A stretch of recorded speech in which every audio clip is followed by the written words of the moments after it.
క్రైస్తవ్యంలో డ్యాన్సులు వేస్తూ నృత్యాలు చేస్తూ దేవుని ఆరాధించవచ్చా?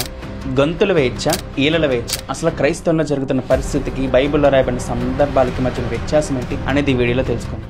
అసలు రిపెంటెన్స్ అంటే నిజమైన అర్థం ఏంటంటే ఒక మ్యూజిక్ పెట్టి లేకపోతే ఒక డ్యాన్సులు వేస్తూ దేవుని వైపు తిరగడం కాదు.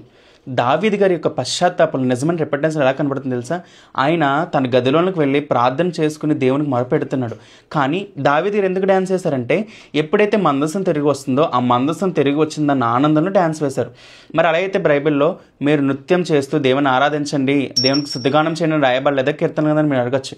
కానీ ఓల్డ్ టెస్ట్మెంట్కి న్యూ టెస్ట్మెంట్కి ఉన్న మధ్య వ్యత్యాసం ఏంటి? ఒకప్పుడున్న రూల్కి ఇప్పుడున్న రూల్కి మధ్య తేడా ఏంటి ఆలోచించండి.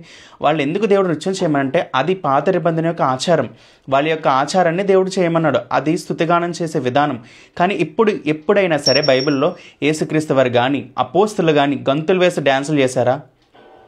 నిజంగా చేయాలనుకుంటే దేవుని ఆరాధించే విధానం అదైతే యేసుక్రీస్తు వారి మొదటి వ్యక్తిగా చేయాలి. కానీ యోహాను సువార్తలో రాయబడిన మాట ఏంటో తెలుసా? దేవుని ఆరాధించే విధానం ఆత్మతో సత్యంతో ఆరాధించాలి. అది కదా నిజమైన ఆరాధన, అది కదా నిజమైన రిపెంటెన్స్. కానీ ఇప్పుడు సంఘంలో సేవకుల మీద కేకలు, సేవకుల మీద ఏలలు, ఇదా క్రైస్తవం ఎట్టిపోతుంది ఆలోచించండి. చెప్పాల్సిన బదులు విమర్శిస్తుంటే ఇలా అండి అలా అండి అని మాట్లాడుతున్నారండి. దేవుడు కోరుకునే ఆరాధన ఎటువంటి ఆరాధన? ఒక ఆత్మ రక్షింపబడితే అది కదా దేవునికి కావాలి. ఒక ఆత్మ తన మనస్సు మార్చుకుని దేవుని వైపుకి వస్తే అది కదా కావాలి. ఎమోషనల్ మ్యూజిక్ వేసి డీజే లైట్స్ పెట్టి రిపెంట్ అవ్వండి అంటే ఆ మ్యూజిక్ ఎవరైనా సరే కన్నీళ్ళు వస్తాయి. ఎమోషనల్ మ్యూజిక్ ఎవరికైనా కన్నీళ్ళు వస్తాయి. కానీ నిజమైన హృదయంతో పశ్చాత్తాపడితేనే దేవుడు ఒప్పుకుంటాడు. అది నిజమైన రిపెంటెన్స్. కాబట్టి డ్యాన్సులు చేస్తూ ఆరాధన చేయకండి. అది ఒకప్పుడు ఆరాధన. కానీ ఇప్పటి ఆరాధన ఆత్మతో సత్యంతో దేవుని ఆరాధించాలి. కాబట్టి this is the real worship. Thank you.